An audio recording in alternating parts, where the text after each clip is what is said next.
dostlarımın tırkasına getdim. Arzu elə, qırmızı sən vulqarını göstərir. Çək, elə.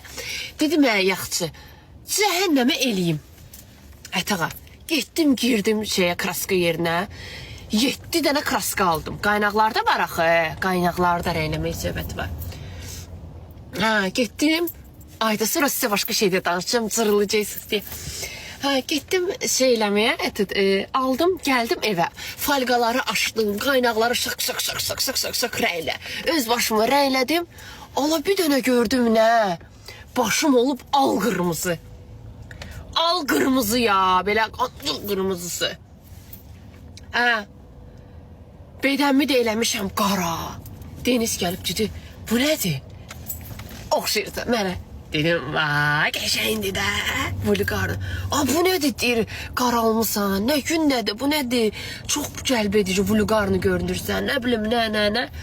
Dedim, nə? Dedi, get başımı rəylə. Neyse, dedim, yox, qalsın. Neyse, saxladım rəngi elə.